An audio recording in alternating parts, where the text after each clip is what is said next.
I want to walk through a few different clips, a couple interviews of Nikki Haley, and then also her opening campaign event, something from that.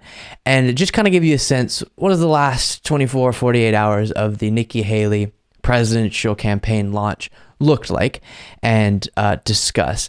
Very unexciting candidate, I will say, based on watching her entire opening campaign event. Just out of curiosity, I tuned into it, and it was boring. Not someone who will have a chance of defeating Trump. And it's unfortunate that Trump is still as popular within the GOP base as he is. Such a dangerous individual, but it's the reality. And a candidate as unexciting as this is definitely not going to shake things up. But I'm happy that she's in it, cause more kerfluffles, more messiness within the Republican Party during this primary. Perfectly great for me to observe. And this first clip I'm going to show you from an interview she did with Sean Hannity is on the subject of, and Sean Hannity asking her about, what distinguishes you from Trump? What makes you different, better than Trump? Because he's your former boss and he's the other formally announced candidates. And so why are you a better candidate? And she completely avoids the question, as you'll see. Let's talk about, right now there's only one other announced candidate. A lot of names being floated out there. You got into this campaign. You know, if you had to delineate where, say, you and President Trump differ on issues, where would you start? Well, first, let's say in reference to Whoopi, you know, the thought of me getting into the race makes the liberals' heads explode. And so I welcome it because it shows we're doing something right. You know, when it comes to what we're looking at now, listen to the first 20 minutes of your show. Look at everything that's wrong in this country and tell me we don't need new leadership. But the difference is we need new generational leadership. We have to leave the status quo. We have to leave this chaos behind. And we've got to start talking about the future. You need a Washington outsider that's going to come in and say, yes, I understand that families are having to pay more to make their grocery bill. I understand that they are worried about their children who may never get back from. So then she goes on longer, but the only thing I heard there was she's of a younger generation. Okay, but specifically, where do you differ? Why are you on policy better? Which I don't think Nikki Haley actually stands for a lot of policy genuinely. I think she just kind of fits into what what she sees as beneficial for political purposes, and just the Republican Party generally. Trump is this way too, does not talk about policy very often at all. And it's so much more about the culture war stuff and all these different policy-free discussions. But then she goes on, doesn't answer the question, and then we'll skip forward in this interview to when Sean Hannity asks a follow-up question. Because anybody that is looking or seeking a nomination, you're going to be comparing and contrasting your policy positions, your views, what direction you want to take the country with your competitors. Right now, there's former President Trump is the only other candidate for the nomination. We expect many others, maybe even Mike Pompeo, who was on earlier in the program today. Where do you see, if you see, policy differences beyond what you mentioned, which are generational differences? What specific policy areas would you say part with Donald Trump? What I am saying is I don't kick sideways. I'm kicking forward. Joe Biden is the president. He's the one I'm running against. And what I'm saying is you don't have to be 80 years old. So, but no, you would have to get the nomination from the Republican Party, and then you would be able to run against Biden. So you do have to explain why you're better than Trump, which there are a million reasons Trump is horrible. But she's not going to go after those things because she's trying to play this everyone can like me within the Republican Party game. To be president, we don't need to have these same people going back again. We need something new. We need a new generation of fighters. We need people that understand where the American, your average American, is coming from, and we shouldn't be afraid to fight for that. And that's what I'm willing to do. I'm not going to kick sideways. I don't have time for that. That's not my focus. I'm kicking forward. It's all about kicking or not, explaining why you're the best candidate and why the other candidates are not as good of a candidate as you are within the party that you're trying to get the nomination of is definitely important. So see how this strategy goes, I guess I would say. Then Sean Hannity asks her about the part of her message that she's put out there that she is going to win the popular vote if she gets the nomination. Are you saying that the reason Republicans lost the popular vote, I mean, we have an electoral college vote system for the very reason that big cities like New York and big cities in New Jersey and Chicago and Los Angeles and San Francisco won't be deciding presidential elections? Are you saying that if you are the nominee, you believe you can win the popular vote outright?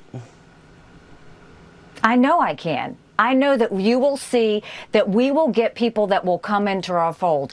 Our goal is not, we are not about compromises. We are not about changing who we are. We're about fighting boldly for what we believe, but convincing our opponents to be with us. And are you saying that she is really good at saying words without saying anything at all of substance? So many just vague platitudes and political talking points, but it's very unlikely she could win the popular vote. Trump, who is as of now much more popular within the GOP base, would not have a shot at winning the popular vote. Within our current political reality, the Democrat is very likely to do that, and then possibly the Republican candidate can win in the Electoral College. Last 8 presidential elections, the GOP, the Republican candidate, has won the popular vote once. Now, again, they've won through the Electoral College, but they won the popular vote once in the last 8 presidential elections. And so I don't think Nikki Haley is going to be the person to break that trend. Then from her opening campaign speech, we'll have term limits for Congress.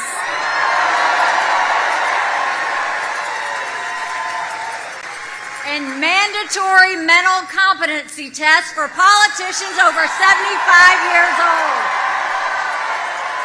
We'll have term. So if you were to have, I don't support that, but if you were to have such a test, you would have to just say everyone has to take the same test. But that is way too kind of hard to manage and regulate and decide on. Who gets to decide which questions, who gets to decide how good you have to do on the test. And I think if someone's incompetent, we just shouldn't vote them in. Instead of, we vote, but then if we find out on this test they're not competent enough, then they're ousted. I don't think that's a great idea at all. And then you get to Fox and Friends asking her, do you think Trump would pass this competency test?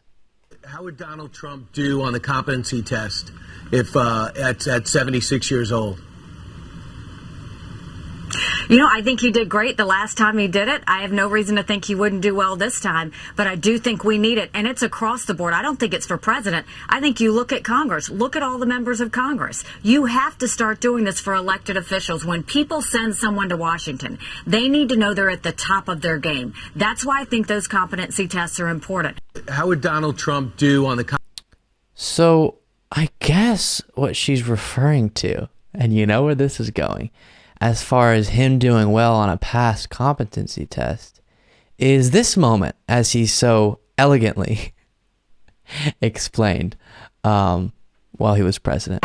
So they were saying all these different things. It was going all over. Whichever stuck. None of it stuck, fortunately. But one of the reasons it didn't is that I took a test. I said to the doctor, it was Dr. Ronnie Jackson, I said, is there some kind of a test? An acuity test. And he said there actually is, and he named it, whatever it might be. And it was 30 or 35 questions. The first questions are very easy. The last questions are much more difficult. Like a memory question, it's like you'll go person, woman, man, camera, TV. So they say, could you repeat that? So I said, yeah. So it's person, woman, man, camera, TV. Okay, that's very good.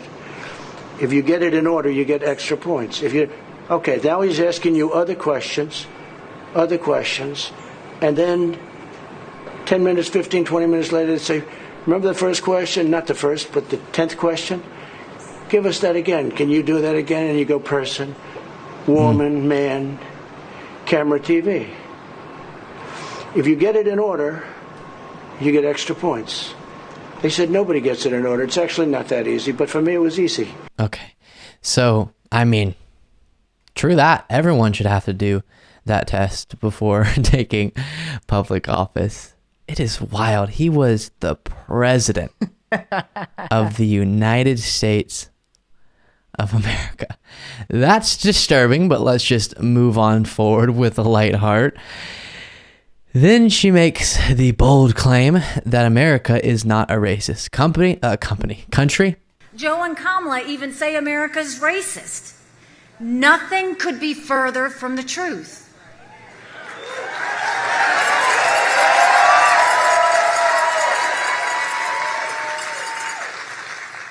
The American people know better. My immigrant parents know better. And take it from me, the first minority female governor in history, America is not a racist country. The whole "is America a racist country or not" thing is so pointless. We have racism and we have systemic racism. Let's address those things. Those things are what we should be talking about. Whether the country as an entire entity should be labeled as this or that is completely a pointless conversation because, well, they won't recognize often that there is systemic racism, but those who do need to get to work on addressing those problems. This whole, I'm so brave for saying the country as a whole is not right, it's pointless. But again, if you don't have actual policy proposals and solutions to discuss, and you have to come up with vague things like that to run on. Now, you heard her in that clip say, as the first female minority governor and a child of immigrants, talking about her identity. Well, one of the things she said in this speech was, This is not about identity politics. I don't believe in that. And I don't believe in glass ceilings either. I will simply say.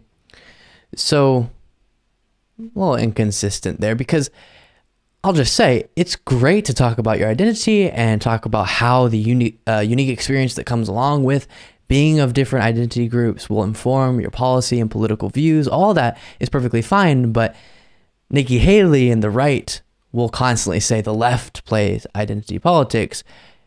In that same speech, though, she's talking a ton about her identity, doing the thing that would be called that by the right, and then turning around and saying, I don't play identity politics. Very interesting, and we'll see how her campaign progresses.